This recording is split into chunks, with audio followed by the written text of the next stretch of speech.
ada mantannya, ada pacarnya. Terus ini siapa?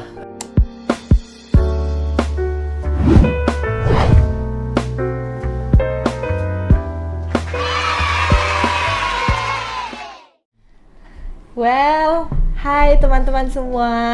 Akhirnya setelah sekian lama ada wacana membuat podcast, wacana membuat konten. Akhirnya tidak jadi wacana saja ya. Akhirnya tidak jadi wacana saja. Akhirnya diwujudkan karena cering. Paksaan. Jadi beberapa waktu lalu aku sempat nge-share beberapa pertanyaan di Instagram, tapi emang aku sering sih ya, aku sering memanfaatkan fitur si story-nya Instagram ini buat nanya-nanya. Selain karena aku gabut, aku juga orangnya kepo dan kadang juga pengen ngeliat sih sebenarnya fenomena apa aja sih gitu yang sering ada di masyarakat. Fenomena ya dibilang. Fenomena. Langsung ya. Jadi kemarin di Instastory Instagram Nitya sempat nge-share pertanyaan. Ini pertanyaannya sebenarnya lumayan agak privasi. Emang tentang apa sih? Jadi kemarin itu aku nge-share tentang kekerasan fisik. Kekerasan apapun yang pernah dialami oleh teman-teman Instagram. Jadi waktu itu aku nanyanya gini, kalau diingat beberapa kali aku lumayan sering punya teman yang pernah atau tengah menjadi korban KDRT, entah itu sama pacar atau suami, entah itu pelakunya tidak sengaja atau sengaja, entah cuma sekali karena hilaf, atau sering banget setiap kali yang bersangkutan marah. Panjang juga ya pertanyaannya. Iya, itu kayak pengantar gitu ceritanya. Yang nggak mau sharing juga nggak apa-apa, tapi aku pingin kalian sharing, dan yang pingin sharing dipersilakan.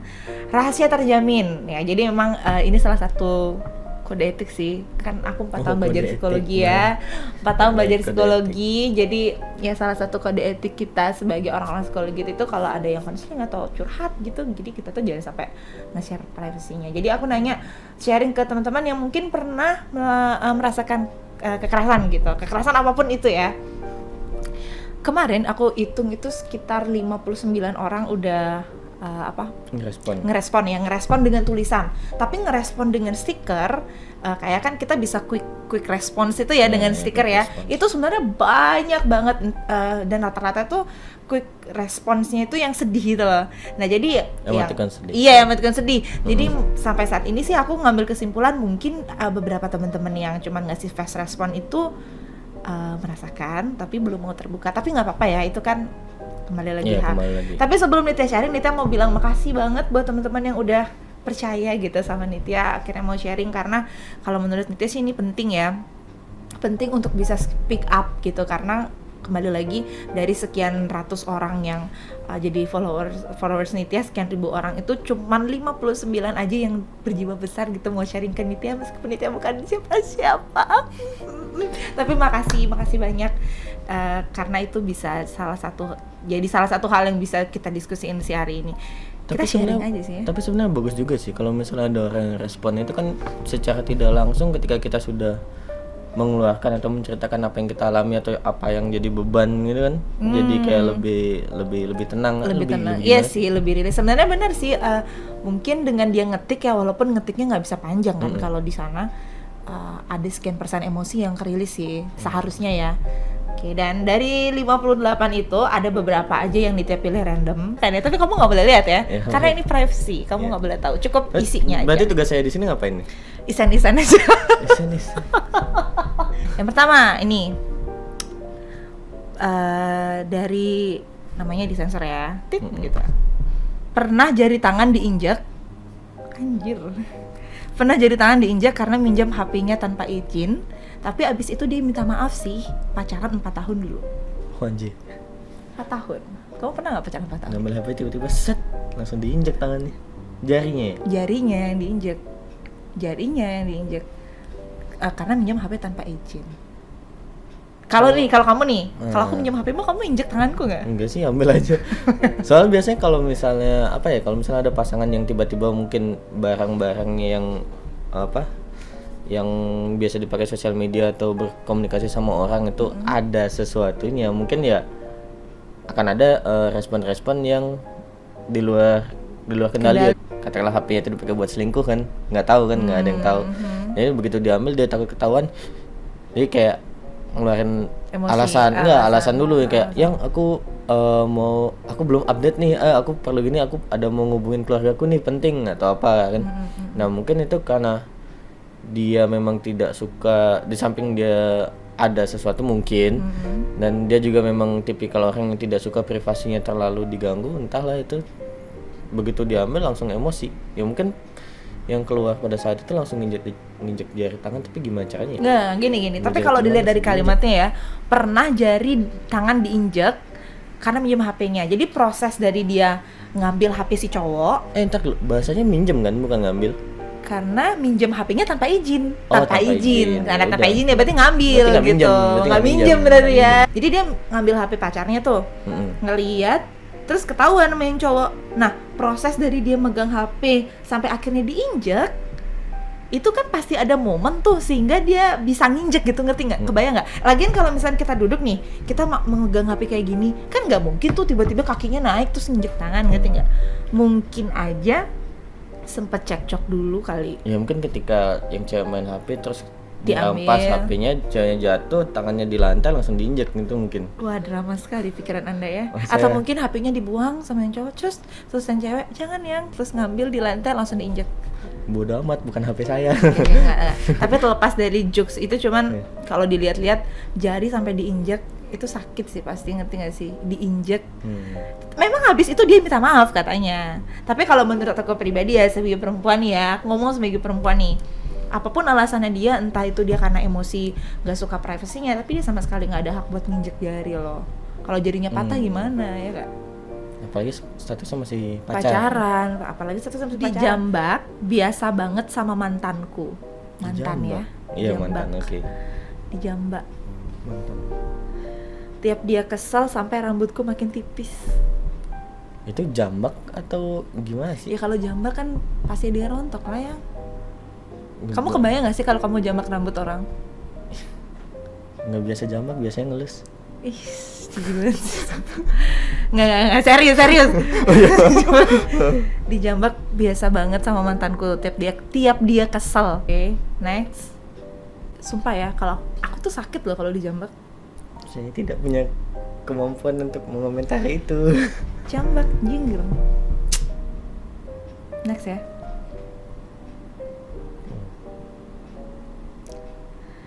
Dulu sering dipukulin, terakhir kepala dijedotin ke tembok waktu minta putus. Jadi sekarang asumsinya dia udah putus. Udah putus. Ini dari tadi kita baru baca 3 ya. Tiga-tiganya udah putus. Udah putus. Ya mudah-mudahan Oke. nemuin yang lebih baik lah ya. Ya harusnya sih.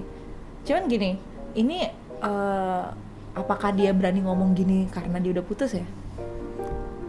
Tergantung juga, ada sebenarnya orang yang mungkin dia itu ingin mengutarakan apa yang dia alami sekarang, tapi dia nggak tahu sama siapa. Itu mungkin yang kebetulan kamu ngeluarin silakan kolom buat berbagi cerita atau keluh kesah, atau misalnya pengalaman kekerasan apa yang kalian alami, itu kan kamu menanyakan secara general, jadi dia tidak merasa secara Nitya langsung nanyanya sama aku nih ya udah aku langsung aja deh, coba aja ketik secara garis besar. Jadi kalau misalnya Nitya langsung nanya, gimana hubungan sama pacarmu? Oh baik-baik aja gitu, ngerti gak sih? Iya. Tapi Jadi- gini kali ya juga, mungkin kalau sebagai perempuan ya, kalau aku pribadi nih, aku tuh punya, nggak tahu perempuan-perempuan yang lain, aku tuh punya sense untuk membuat agar orang-orang itu nggak mikir yang buruk gitu loh tentang pasangan. Ada beberapa waktu aku tuh kadang kayak membela gitu, membela pasangan pada saat itu. Mungkin itu juga yang terjadi dia pada saat itu, atau mungkin pada saat itu dia juga cerita ke orang, kan kita nggak tahu ya. Iya, Cuman nggak tahu. kalau dilihat sih dari tadi mantan ya, semuanya bahas mantan, berarti Sudah menemukan titik terang. sudah menemukan titik terang mudah-mudahan. Coba kita lihat yang lain. Dari tadi juga ada nih, setiap dia kesal gitu ya, entah itu kesalnya karena dia atau kesalnya karena hal lain, nggak tahu juga sih ya. Makanya kan ada orang yang bilang seseorang itu paling gampang melampiaskan emosi atau rasa keselnya itu sama orang terdekat. Itu menurutmu gimana sih? Iya. Dulu sih waktu aku ini aku nggak tahu persis ya, karena dulu waktu aku kuliah juga sempat pernah belajar kalau memang terkadang kita itu lebih leluasa untuk melampiaskan emosi kita pada orang yang terdekat ya. Orang terdekat itu maksudnya orang yang kita anggap ya kita percaya gitu, yang kita sayang salah satunya kan. Mungkin dalam kasus saat ini pacar bisa jadi, atau suami atau istri ya. Nggak menutup kemungkinan kalau misalkan aku kesel nih misalkan, terus aku ngelampiasinnya ke kamu, entah itu aku malah ngambek ke kamu, atau justru karena aku bawa kesel dari luar, terus aku pulang atau ketemu kamu salah dikit aja jadinya kekerasan gitu. Tapi itu bukan menjadi salah satu hal yang bisa membenarkan sih ya. Maksudnya kayak aku nih keras sama kamu karena aku sayang sama kamu. Aku tuh nganggap kamu tuh orang yang paling Deket. bisa nenangin aku, paling bisa ngertiin aku. Enggak, karena ada beberapa loh. Kayak kucing rasa coklat kata siapa ya, band apa itu? Kucing rasa coklat. Entahlah kata siapa itu. Tapi memang ada beberapa hal. Statement seperti itu juga termasuk kayak emotional blackmail. Pernah dengar nggak? Apaan tuh? Jadi emotional blackmail itu adalah sebuah statement yang biasanya diutarakan oleh seseorang ke pasangannya, yang menimbulkan perasaan bersalah. Misalkan gini, kamu tuh melakukan kekerasan sama aku, terus aku nggak tahan sama kamu, padahal kita pacaran udah lama 4 tahun. Terus aku minta putus sama kamu kan, karena kamu bilang kamu tuh nggak bakalan dapet orang lain yang akan sayang saat aku sayang sama kamu sekarang gitu, ngerti nggak? Jadi kayak menimbulkan rasa bersalah apapun itu. Terus kamu tega mutusin aku setelah 4 tahun kita ngejalanin hubungan ini, kita jatuh bangun bareng, sekarang kamu mau menyerah gitu aja. Iya, ngerti nggak? Itu tuh termasuk emotional blackmail. Mungkin terdengar kayak lucu gitu kan kita dengar, cuman kalau misalkan kita ada di posisi itu lagi marah, kemudian pasangan kita mengatakan hal demikian, siapapun yang masih sayang pasti akan terenyuh sih kalau menurutku. Dan mungkin akan sebaliknya kayak, oh aku yang salah. Ya udah, itu tuh kayak lingkaran setan, itu namanya emotional blackmail, ngerti nggak? Jadi kayak kamu mutusin aku, kamu tuh nggak bakal nemu deh yang sayang sama kamu sesayang aku sama kamu. Kamu tuh nggak bakalan nemu yang bisa 4 tahun sabar ngadepin kamu nggak akan nemu gitu. Kamu tuh nggak bakal nemu pasangan yang mau bertahan dengan kondisimu saat ini kayak aku, kayak gitu. Itu emotional blackmail. Oke, kita lanjut ya. Ting. Aku pernah, dan ini alasanku sampai beli rumah di luar. Beli rumah? Oh, anjir. Aku dihajar sama suami, diusir, dan gak dikasih bawa barang apapun. Dihajar sama suami? Aku pernah, titik. Ini alasanku sampai beli rumah di luar, karena dihajar sama suami, diusir, gak dikasih bawa barang. Ini konteksnya dia cerai atau enggak, kita nggak tahu ya, karena dia nggak menyebutkan di sini. Cuman berarti menyebutkan mantan suami apa dia cuma bilang suami. Tapi kalau lihat di sini udah berkeluarga ya. Nah ini tadi aku sering banget loh dengar beberapa orang sering ngomong masih pacaran aja udah melakukan kekerasan, apalagi kalau udah nikah. Tapi sebenarnya itu bisa jadi sebuah hal yang jadi pertimbangan sih kalau menurutku. Bukan sih Nitya menjelekkan orang yang pernah melakukan itu ya kan, karena ada banyak motif, bisa aja karena nggak sengaja atau bisa aja lost control. Tapi yang repetitif itu loh yang harus hati-hati. Tapi di sini juga yang kalau misalnya masalahnya kayak gini tuh bisa kita sangkutin dengan problematika yang wanita itu sebaiknya mandiri nggak sih? Maksudnya kayak dia punya penghasilan sendiri meskipun itu nanti masuk ke jenjang keluarga. Maksudnya ya nggak kan ada tuh banyak yang suami kalau misalnya bilang nanti kamu jadi istriku, udah kamu jadi ibu rumah tangga aja. Jadi wanita itu kehilangan powernya gitu loh. Jadi kalau misalnya bisa tuh misalnya gini kan kayak kamu sendiri bilang mau tetap kerja, mau tetap nyari peluang sendiri kan. Sendiri ya. Ya, itu sebenarnya bukan dalam artian si cowok nggak apa nggak nggak bertanggung jawab sama yang cewek kan, Hmm. karena kita kan bahasnya kalau udah nikah itu yang ngambil anak orang terus diajak hidup sama kita, jadi jangan dibuat susah. Enggak, itu memang seharusnya demikian, tapi kayak kalau misalnya yang wanita ini sama sekali tidak bisa mandiri atau tidak mempunyai kemampuan untuk mandiri, takutnya ketika terjadi masalah atau apa yang Seperti ini nggak ada power ya. ya yang pria jadi kayak ya udah kamu mau nurut apa enggak, kalau enggak kamu keluar. Ciping. Iya kan, kalau misalnya kalau udah Serem kayak anjir. gitu, yang wanita pasti mikir kayak, iya kalau aku keluar ya aku tidur di mana, masa balik ke rumah Masa orang balik ke tua, rumah, kan iya, nggak benar, mungkin gitu. Jadinya kayak mau nggak mau ditahan-tahan aja. Nah, salut sih sama yang ini ya. yang ini. Jadi kalau kayak ada motivasi gitu ya. meskipun nggak tahu backgroundnya dia apa, dia bekerja atau enggak, seenggaknya dia punya pegangan sendiri kan. Jadi ketika kejadian kayak gini ya udah aku bisa ngambil keputusan, aku mending beli rumah aja di luar. Tapi kan tidak punya power yang Benar-benar cukup kuat untuk Iya. buat dia nggak berdaya, yang cewek nggak berdaya sama pokoknya kayak sekali. yang tadi kamu bilang itu yang kayak apa sih, emotional blackmail apa. Nah, emotional blackmail. Nah, kurang lebih kayak gitu kan. Jadi kayak kamu kalau misalnya nggak tidur di sini kamu bakal Kamu sendiri kesusahan gimana? di Kamu luar. akan kesusahan ya.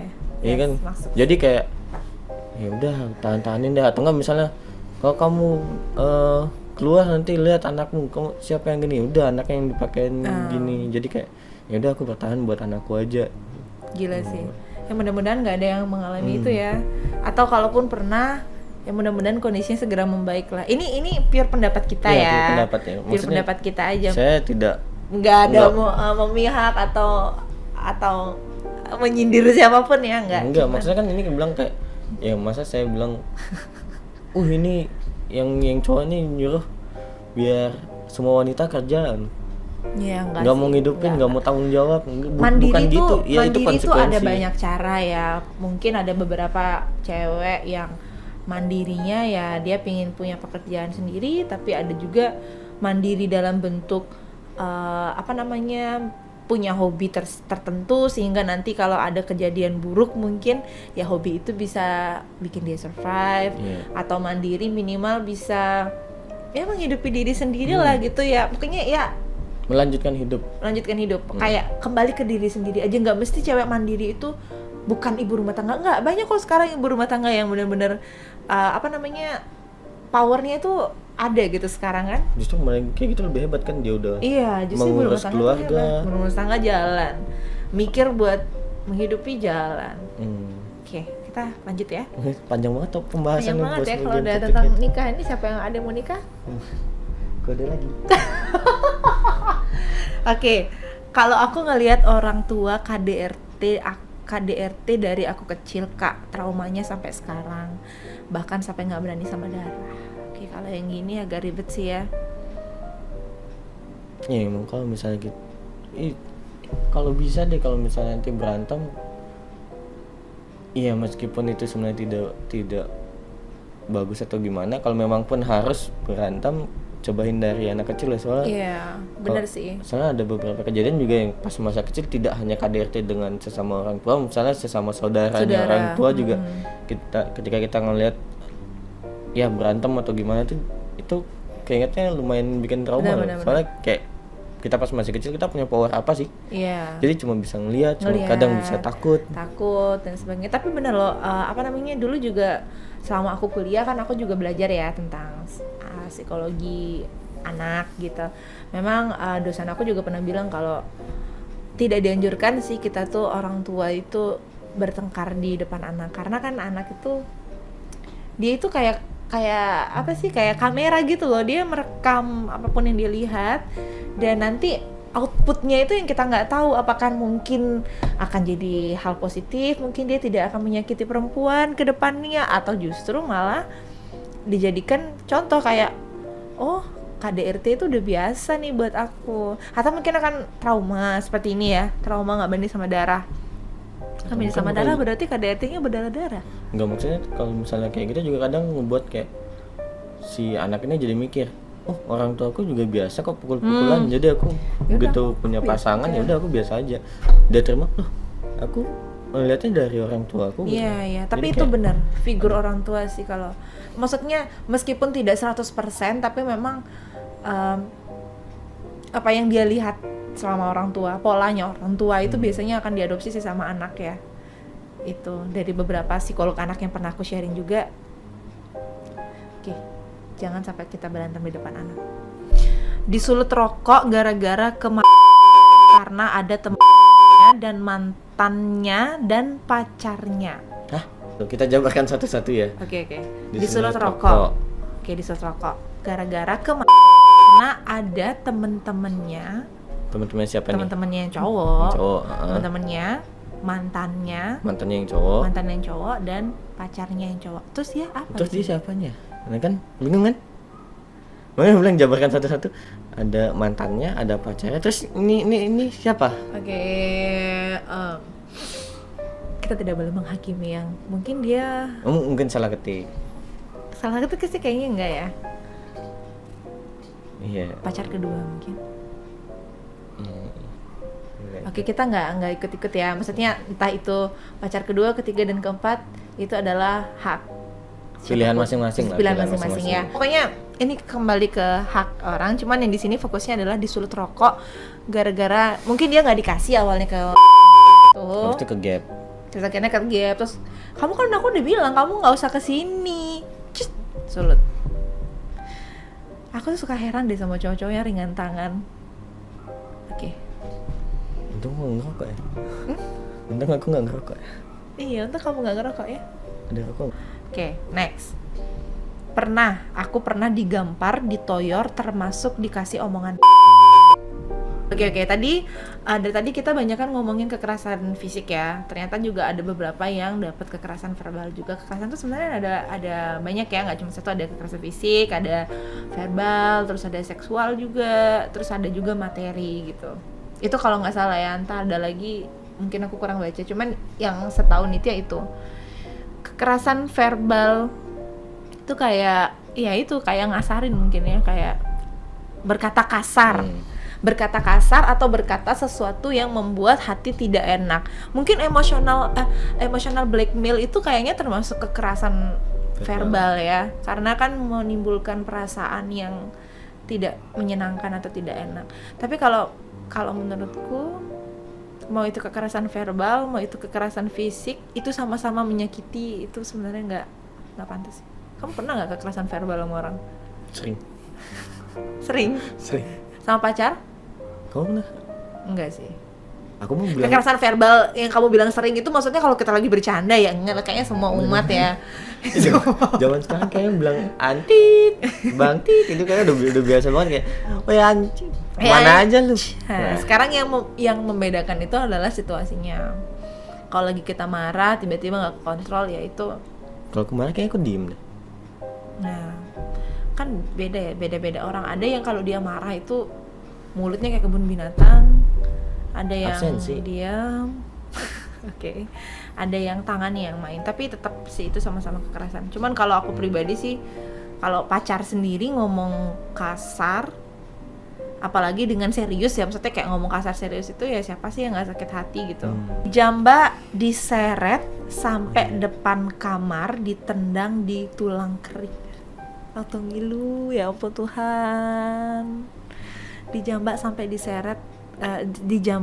diseret sampai depan kamar, ditendang di tulang kering kaki. Ini kondisinya lagi di rumahnya apa di Entah kos-kosan? mungkin di kos-kosan kah atau di kamar, yang jelas diseret sampai ke depan kamar, ditendang. Kenapa ya, gemes banget ya. Tulang kering tuh sakit, Cong. Sumpah aku langsung kayak sedih tuh gak? Nah, maksudnya kalau ngebayangin malah keingetnya sinetron azab atau FTV gitu dah. Yang aku masih kurang ngerti tuh pada saat dia melakukan kekerasan itu, yang cewek kan pasti ada respon ya, entah itu teriak atau nangis atau apa ya kira-kira yang ada di pikiran si laki-laki itu gitu. Atau laki-laki ya, aku bahasin di sini laki-laki ya, karena Tapi dari kita tadi juga yang kan- respon perempuan. Kita juga nggak tahu masalah sebelumnya apa sampai terjadi kejadian itu kan. Iya, Jadi kayak- kembali lagi ya, sebenarnya pemicunya juga penting sih sampai Jadi dia kalau bisa. misalnya cuma didengar dari satu sisi mungkin oke lah, kita kan pasti ngeliat kayak dijambak sambil diseret itu ya Sadis lumayan ya. keterlaluan banget gitu. tapi nggak tahu sebelumnya, jadi kita nggak bisa langsung ngejudge yang bagian si wanita benar atau si cowok salah. Tapi mungkin untuk bagian yang diceritakan ini yang dari versi wanita itu dijambak sampai diseret, ya itu kurang baik sih. Kurang baik sih. Entah tuh cewek cowok ya. Ini dari tadi aku ngomongin cowok karena kan yang tadi yang ngerespon ini cewek semua. Jadi ya makanya aku bilang si laki-laki, cuman di luar Buat sana question gitu ada yang respon gitu. coba ya. Tapi kita nggak tahu di luar sana karena aku juga sempat baca ada beberapa penelitian bukan di Indonesia sih. Malah kadang laki-laki itu sering mendapat kekerasan fisik juga katanya ternyata dari perempuan. Kadang sebenarnya kalau kita pikir-pikir perempuan juga gemesan kok sebenarnya kayak nyubit gitu kan ya. Cuman mungkin secara power ya nggak memang tidak sekeras laki-laki. Makanya jarang ada yang sampai melapor polisi dan sebagainya. Pernah Kak nggak sengaja gitu aku didorong sampai kebentur kepala belakang. Kepala belakang mau bahaya. Nggak sengaja gitu. Kenapa dia bisa bilang pacaran nggak sengaja? Dari statement ini juga kayak ada sebuah pembelaan sih ya dari si cewek ke cowok. Nggak sengaja gitu aku didorong sampai kebentur kepala belakang. Sayang, mau itu sengaja nggak sengaja sebaiknya dibicarakan. Entah itu kalau menurutku apalagi sampai kebentur kepala belakang loh. Apalagi itu resikonya resiko kan gitu. Kalau misalkan ada terjadi apa-apa, emang si dia mau tanggung jawab gitu kan. Mungkin nanti kita bahas di belakang aja ya. Nggak usah sekarang aja lah. Jadi kayak kalau yang begini-begini tuh oke, dia nggak sengaja, menurutmu dia nggak sengaja, tapi sebenarnya yang kekerasan-kekerasan ini perlu dibicarakan ya. Kayak misalkan mungkin nanti kalau udah reda kayak yang kamu bisa nggak sih kalau marah nggak usah mukul gitu. Yang kamu bisa nggak sih kalau marah tuh nggak usah kasar sama aku. Karena kalau kita di psikologi itu ada namanya istilah katarsis. Katarsis itu kayak salah satu bentuk perilaku untuk melampiaskan emosi kita, mengekspresikan emosi kita. Jadi kalau kita marah misalkan, ini kan kita tegang otomatis kan. Jadi katarsis itu tuh yang kita lakukan untuk bisa mengurangi ketegangan itu, misalkan dengan salah satunya mungkin memukul sesuatu, bukan memukul seseorang ya, memukul sesuatu, mungkin itu melampiaskannya ke sesuatu gitu. Mungkin itu better dilakukan ketimbang memukul seseorang gitu. Karena kembali lagi ya, kekerasan itu kan sebenarnya bentuk katarsis mungkin yang salah, karena merugikan orang lain. Jadi kalau katarsis ke benda atau mungkin nyanyi, ada beberapa orang yang kalau dia marah dia malah nyanyi.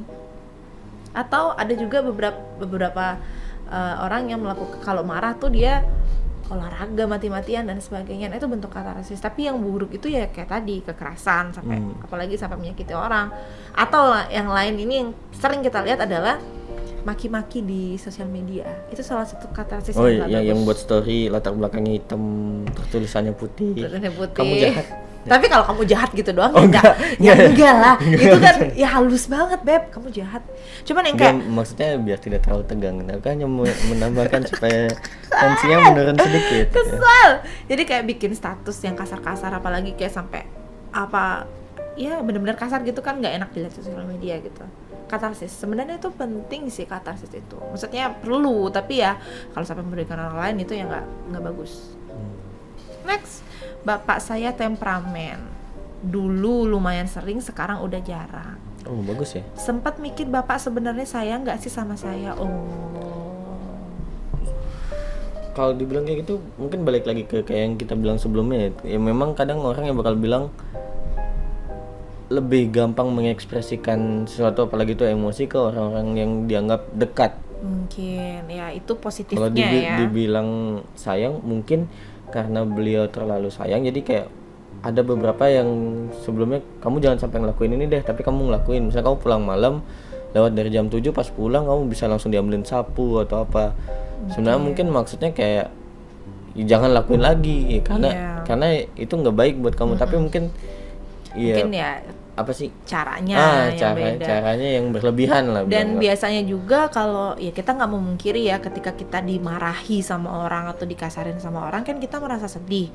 Nah pada saat kita merasa sedih ya pasti kita tidak mungkin berpikir positif. Maksudnya bukan tidak mungkin, sense untuk kita berpikir positif itu kecil gitu. Jadi kayak ini kamu udah nggak sayang ya sama aku. Bapak mukul sampai kayak gini, berarti bapak udah nggak Udah nggak sayang. sayang. Nah, jadi kalau misalkan menyangkut orang tua, kalau menurut Nitya pribadi sih nggak mungkin ada orang tua yang nggak sayang sama anak ya. Tapi caranya berbeda-beda. Caranya Kita berbeda-beda. nggak bisa pukul rata yang kayak begitu orang tua kita melakukan sesuatu itu artinya nggak sayang. Padahal orang tua yang lain nggak ngelakuin itu. Iya benar.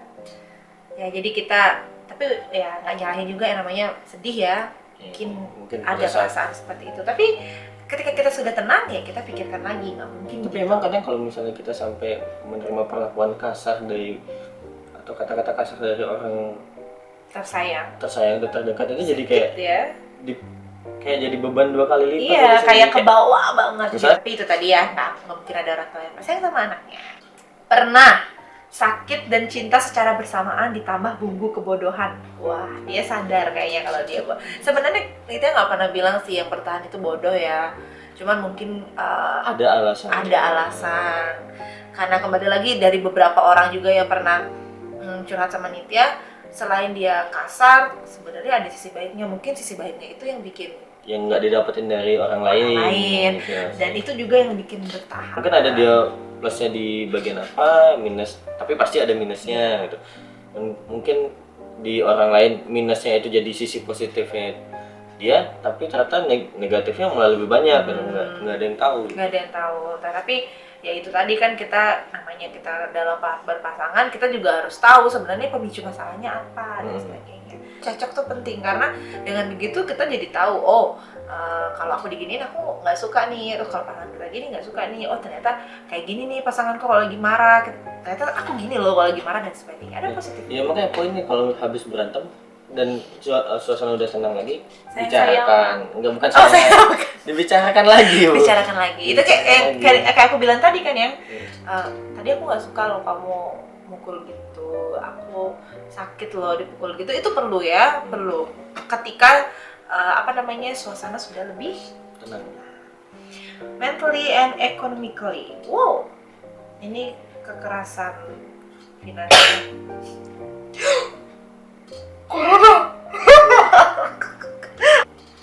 Kalau ini Nita sebenarnya nggak mau komentar banyak ya, karena kita nggak bisa benar-benar mengukur seberapa kita dirugikan secara finansial. Cuman kalau yang paling bisa kita lakukan itu adalah ketika segala sesuatunya itu nggak imbang, bisa sih kita balance gitu. Mungkin cowok lebih besar tanggung jawabnya, tapi kalau misalkan cowoknya lagi nggak ada ya kita sebagai perempuan it's okay kalau kita juga bayarin gitu kan. Jangan sampai yang perlakuan seperti itu jadi bumerang buat kalian gitu. Ketika ada masalah nanti mungkin tiba-tiba si cowok bilang, ingat nggak yang bayarin makan siapa? Iya, kamu pernah kontribusi apa di hidup? Nah, jangan iya. sampai Kita nggak akan pernah tahu emosi orang itu seperti apa yang akan dikeluarkan. Mungkin aja sekarang halus, dia nggak mungkin kok pacar aku ngomong kayak gitu. Nggak ada yang antisipasi aja. Jadi kita kalau bisa dari pacaran juga udah bisa balance gitu lah ya. Mencegah lebih baik daripada mengobati. Dipukul, diseret, diinjak. Ini nggak tahu ya diinjaknya apanya ya. Ini gabungan dari hampir beberapa ini tuh pembahasan. Kalau dibayangin tuh kayak pukul, seret, injak gitu. Kayak bener-bener kekerasan gitu ya. Gara-gara mergokin dia selingkuh.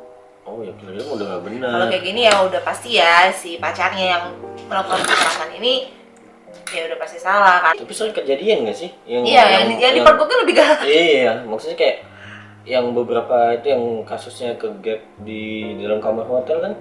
Iya. Pernah lihat kan yang kayak ibu-ibu tuh dia udah mau nyari si wanitanya tapi suaminya malah ngebelain. Kalau kekerasan nggak pernah Kak, tapi diselingkuhin berkali-kali pernah.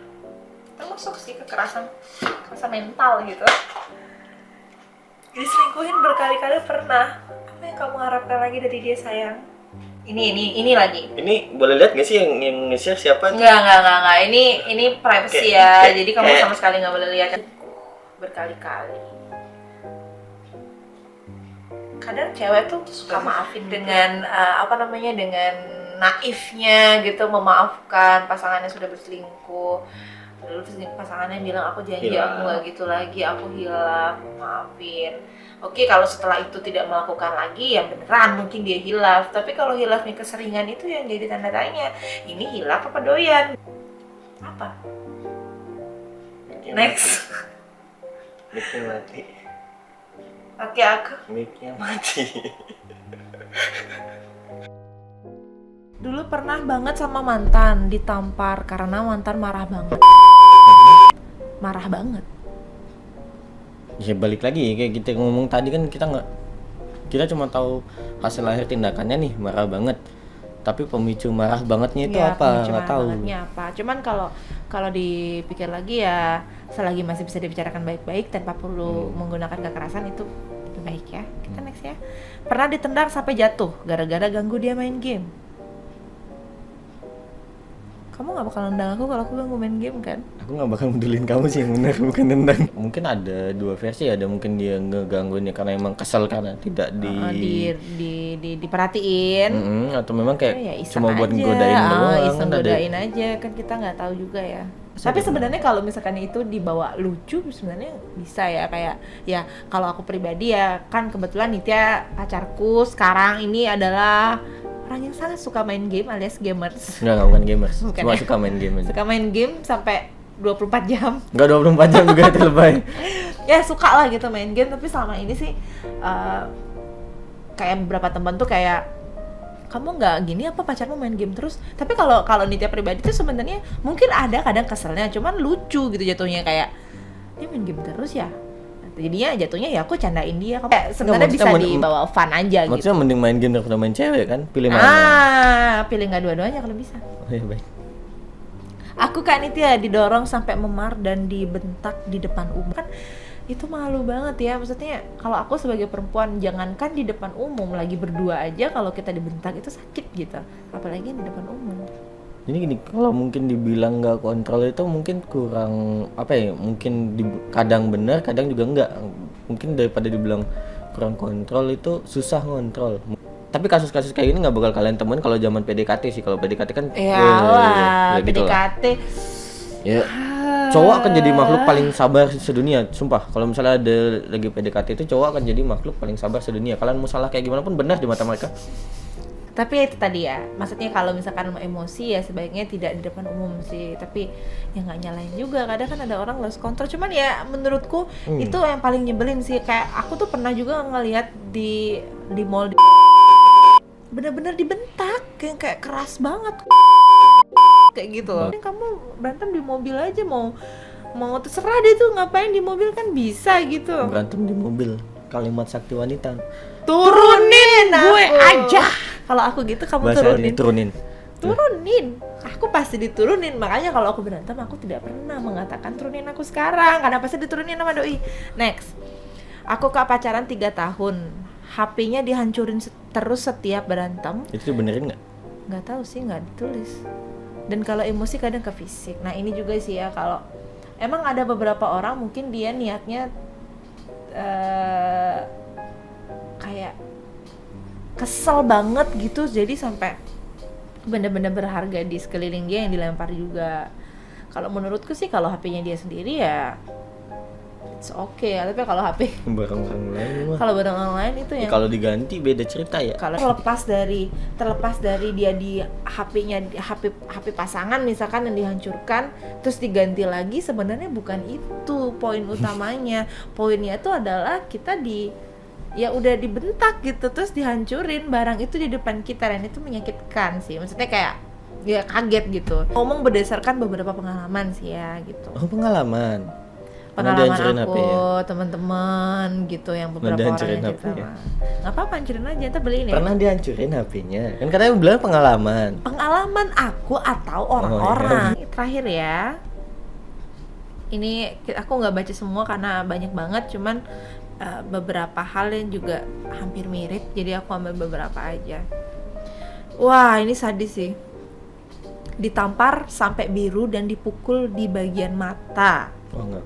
Jangan sampai nyari wajah. Berkelanjutan sih, aku pacaran 4 tahun. Selalu berantem pakai fisik, tapi sekarang sudah putus. Sebenarnya sih semua daerah itu tetap salah ya untuk dipukul, entah itu kepala, tangan, kaki dan sebagainya. Cuman kalau udah mata itu, kamu kebayang gak sih matamu dipukul yang coba kalau mata kita kena tampel jari aja udah sakit banget. Tampel apaan sih bahasa Indonesianya? Kena apa sih, kena tampar tipis-tipis itu. Itu ya udah sakit anjir. Itu untung nggak patah ya, tulang pelipis atau Robek apa. bisa kornea. Iya robek, untung nggak, matanya untung nggak robek. Sebenarnya ada banyak sih yang masukin ke sini, maksudnya banyak yang udah nge-share, cuman aku nggak mungkin baca semua, karena nanti podcastnya bisa 1 hari 24 jam. Cuman memang kalau kita ngomongin hal seperti ini, kalau kita bawa tegang itu sedih sih bawaannya ya. Makanya dari tadi juga beberapa aku berusaha buat masukin beberapa jokes juga, walaupun ya emang dianya nyebelin sih.